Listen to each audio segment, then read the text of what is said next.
अस्सलामुअलैकुम बच्चों, ज्ञान यज्ञ के इस अनोखी कक्षा में आपका स्वागत है। कैसे हो? मैं ठीक हूँ। आशा करता हूँ आप सब भी ठीक होंगे। आज मैं आप लोगों को कक्षा 5 का हिंदी पुस्तक की पार्ट 2 का कहानी पढ़ाने जा रहा हूँ। बच्चों, आप लोग ध्यान से समझेंगे। कहानी का नाम है पंचायत का न्याय।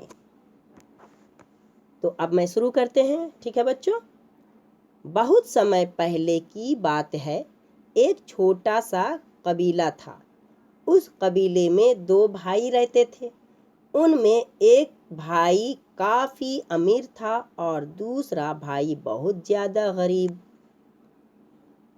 समझेंगे कि बहुत समय पहले की बात है कि एक छोटा सा कबीला कहते हैं, जैसे कि आप लोग देखते होंगे, है ना, गांव देहात, उसमें बहुत सारे लोग रहते हैं, तो छोटा सा एक कबीले था, ठीक है ना। और उस कबीले में 2 भाई रहते थे। उसमें से एक भाई काफी अमीर था और दूसरा भाई बहुत ज्यादा गरीब, यानी एक अमीर था तो एक गरीब भी था। आगे ध्यान से समझेंगे बच्चों। अमीर भाई के पास खेत खलिहान, नौकर चाकर, खेती के लिए पशु आदि सभी कुछ था। लेकिन गरीब भाई मेहनत मजदूरी करके अपना और अपने परिवार का पालन पोषण करता था। कभी कभी तो उन्हें खाना भी नहीं मिलता था, लेकिन वह सिद्धांतों का पक्का था। उसने आज तक अपने बड़े भाई से कभी कुछ भी नहीं मांगा था। बच्चों, ध्यान से समझेंगे। अमीर भाई के पास में हर चीज की सुविधा थी। खेत खलिहान भी थे, नौकर चाकर थे, पशु के खेती के लिए पशु भी थे। लेकिन गरीब भाई के पास में अमीर भाई से उल्टा था। उसके पास कुछ भी नहीं था, लेकिन वह मेहनती था और सिद्धांतों का पक्का था। आगे ध्यान से समझेंगे बच्चों। उसका सिद्धांत था कि मेहनत मजदूरी करके जो कुछ भी मिल जाए उसी में वह गुजारा करे, किसी से कुछ भी ना मांगता था। गरीब जो भाई था उसका एक ही सिद्धांत था कि वह मेहनत मजदूरी करके जो कुछ भी उसे मिल जाए वह उसी में अपना गुजारा करता था। वह किसी से कुछ भी नहीं मांगता था। आगे बच्चों ध्यान से समझेंगे। एक दिन की बात है, उसने सारा दिन मेहनत मजदूरी करने के बाद शाम को घर आते समय हाट से चावल तथा सूखे मटर खरीद लिए। घर आने के बाद वह सारा सामान अपनी पत्नी को सौंप कर बोला, ये मैं बाजार से सामान ले आया हूँ, तुम जल्दी से खाना तैयार कर लो। एक दिन की बात है कि वह काम करके वापस घर आते समय वह हाट से चावल तथा सूखे मटर खरीद लाए और घर आने के बाद वह सारा सामान अपनी बीवी यानी पत्नी को देकर बोला, ये लो, मैं बाजार से सामान ले आया हूँ, तुम इसे जल्दी से खाना तैयार कर लो, ठीक है ना, तुम इसे पकाकर तैयार कर लो। उसके पास ही उसके 2 बच्चे सो रहे थे। उन पर चादर डालकर पत्नी बोली, ईंधन तो खत्म हो गया है, पास के जंगल में से जरा लकड़ियां बटोर लाओ। शाम हो चुकी थी। लकड़ियां लाते लाते अंधेरा हो जाने की संभावना थी। इसके अलावा उसे जोर से भूख लगी हुई थी, इसलिए वह अपने अमीर भाई के पास गया और उससे वह कहकर सवारी के लिए घोड़ा मांग लिया कि लकड़ियां बटोर कर लाते ही वह घोड़ा वापस कर देगा। जब वह अपनी पत्नी को सारा सामान देकर बोला कि भोजन तैयार कर लो, तब उसकी पत्नी ने अपने बच्चों को चादर डालकर बोली कि ठीक है, मैं तो बना लूँगी, पर बनाऊँगी कैसे, क्योंकि ईंधन खत्म हो गया। ईंधन कहते हैं जलाने वाले सामान को, जैसे कि तेल, वो भी जलने वाली सामान है। केरोसिन तेल कोई सा भी हो, केरोसिन हो, किरासन हो, केरोसिन ही को किरासन भी कहते हैं, या फिर पेट्रोल, डीजल, या लकड़ी, कोयला, चारकोल, चारकोल कहते हैं कट कोयले को, ये सारे ईंधन में आते हैं। तो उसके पास में लकड़ियाँ ख़त्म हो चुकी थी, इसीलिए वह अपने स्वामी यानी शौहर से उसकी पत्नी ने कहा कि लकड़ियाँ ख़त्म हो चुकी है, लकड़ियाँ जंगल से ज़रा बटोर कर ले आओ। तो उसके बाद में वह जो आदमी रहता है, गरीब आदमी, बोलता है कि शाम हो चुकी थी, ठीक है ना, लकड़ियाँ लाते लाते अंधेरा भी हो जाएगा, तो अंधेरा होने की संभावना थी, इसीलिए वह कह रहा था। और इसके अलावा उसे क्या ज़ोर से भूख भी लगी हुई थी, इसलिए वह सोचा कि क्यों ना हम अपने भाई के पास जाकर उसे घोड़ा ले आएँ और सवारी के लिए घोड़ा ले आएँ और ले आ करके जंगल से लकड़ियाँ बटोर कर उसे फिर वापस मैं कर दूंगा। उसके गरीब भाई ने सोचा ऐसा। आगे ध्यान से समझेंगे। अमीर भाई बड़ा घमंडी था। गरीब भाई ने तो ऐसा भी सोचा। अब अमीर भाई के बारे में थोड़ा सा ध्यान से समझेंगे। अमीर भाई बड़ा घमंडी था, वह अपने भाई पर जरा भी तरस नहीं खाता था, लेकिन फिर भी उसके मांगने पर अमीर भाई ने घोड़ा दे दिया। गरीब भाई जब अमीर भाई से मांगने गया तो वह तरस खाकर उसे घोड़ा दे दिया। अब गरीब भाई घोड़ा पाकर खुश हो गया। वह घोड़े पर सवार होकर जंगल में पहुंचा।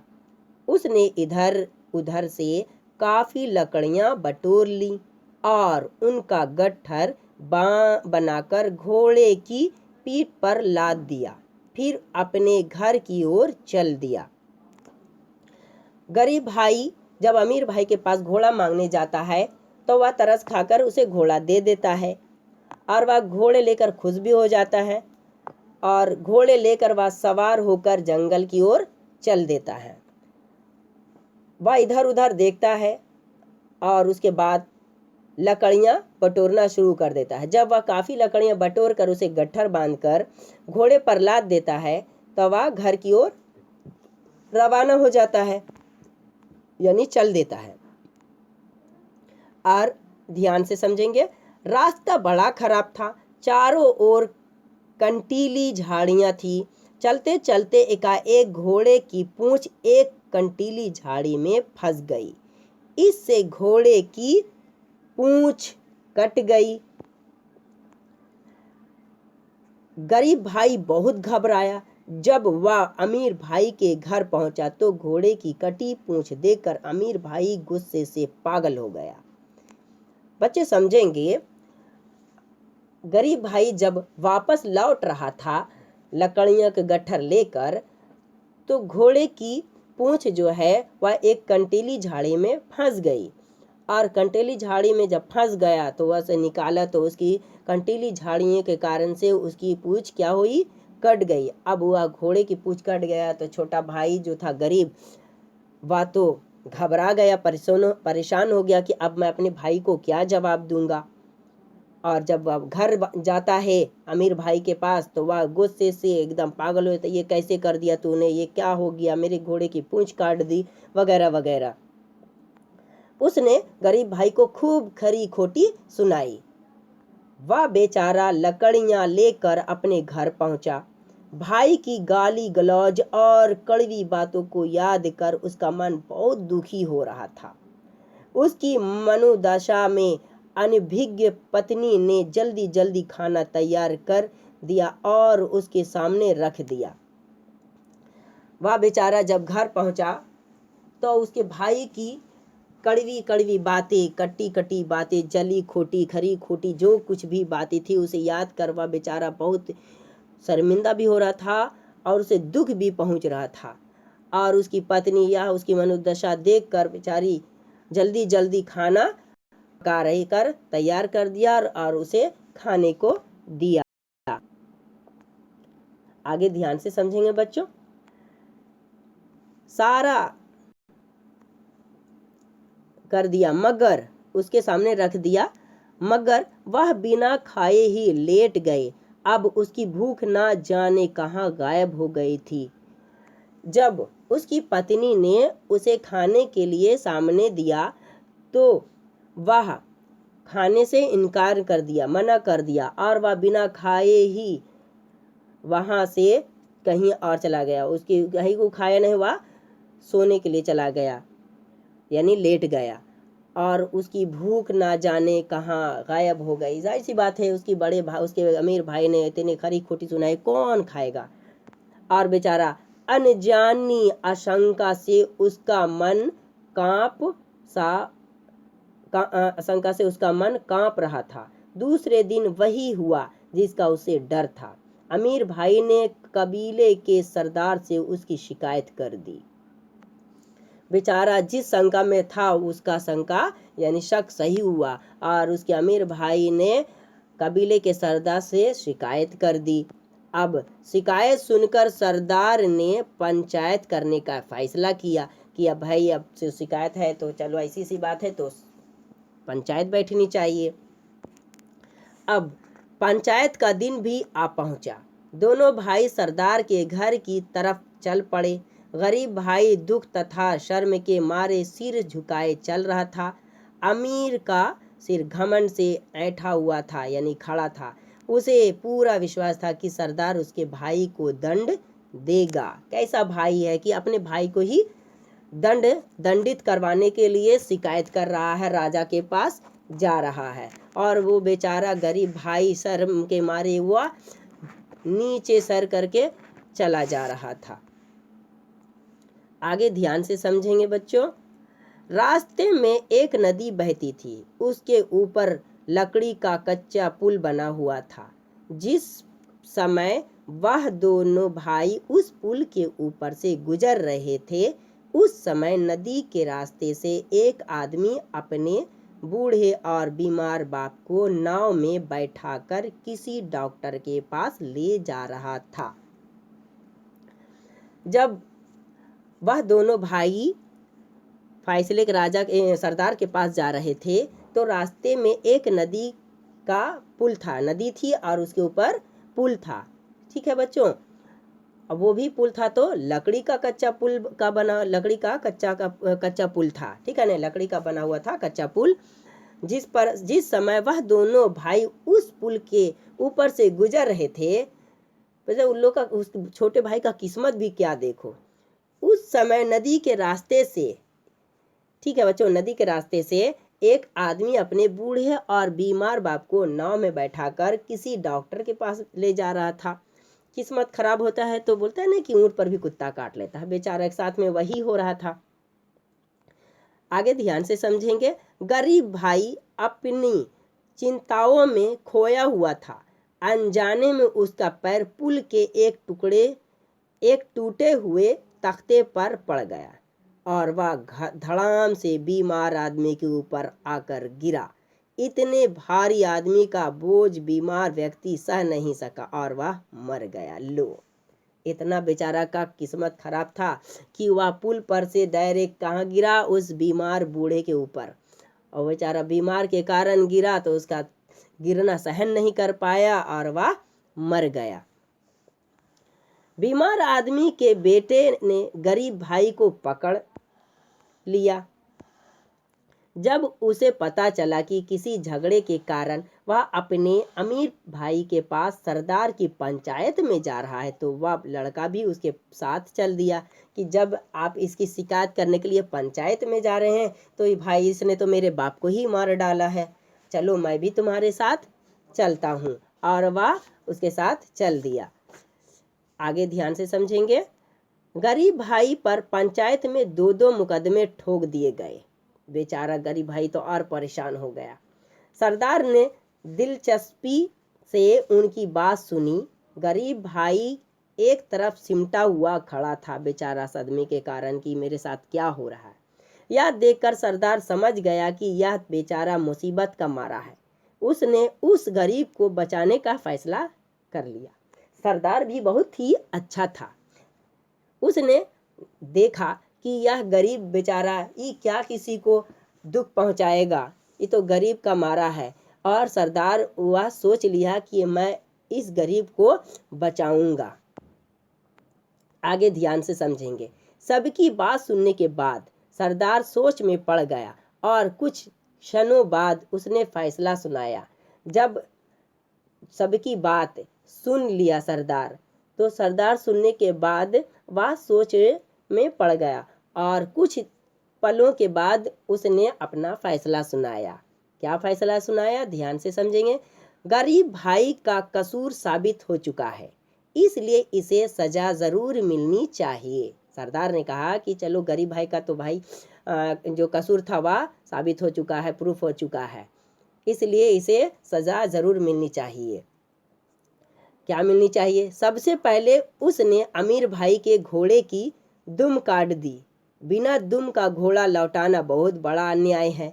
घोड़ा तब तक गरीब भाई के पास रहेगा जब तक उसकी नई दुम नहीं उग आती, यानी पूंछ। सोचो, राजा भी क्या चतुर था, उसने अच्छा दिमाग लगाया।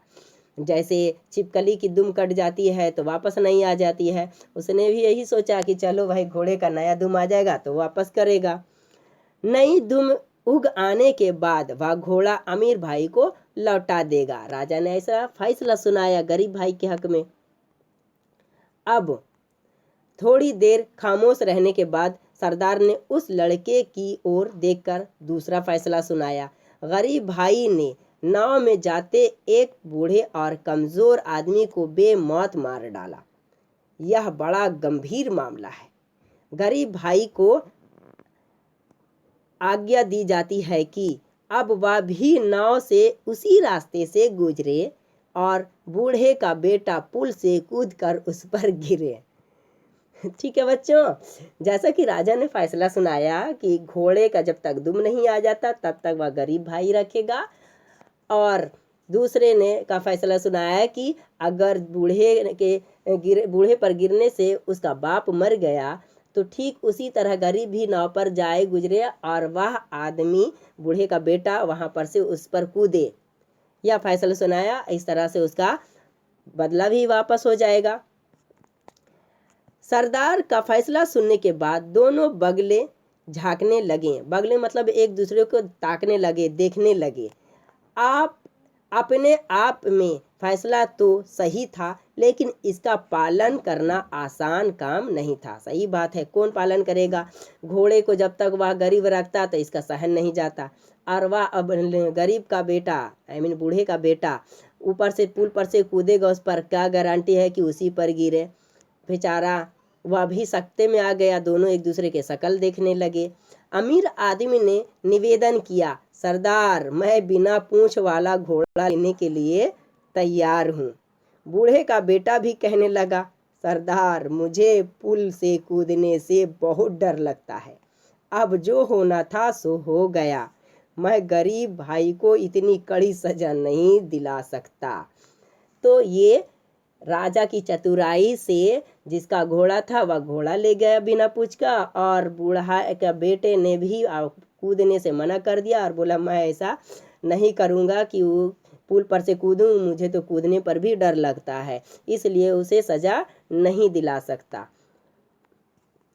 आगे सरदार ने दोनों को डांटा, अगर तुम लोग पंचायत का निर्णय नहीं मानोगे तो तुम लोगों को 100 सोने की मोहरें जुर्माने के तौर पर देनी पड़ेगी।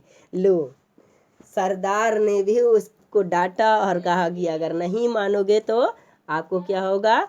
सजा होगी।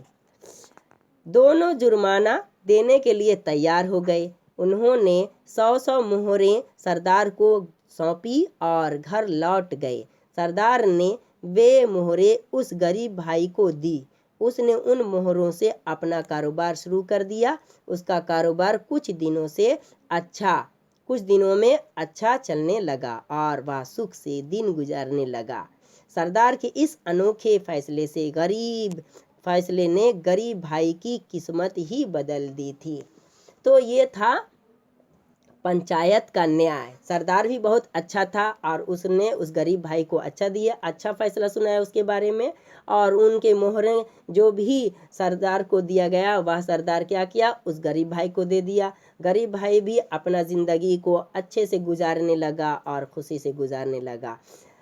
ठीक है बच्चों, तो ये सरदार का एक अच्छा नया फैसला था कि सरदार वही होता है जो अच्छा फैसला करता है। ठीक है बच्चों, आपको समझ में आया होगा। इसका शब्दार्थ आप याद कर लेंगे, इससे संबंधित आपको प्रश्न मिल जाएगी। धन्यवाद।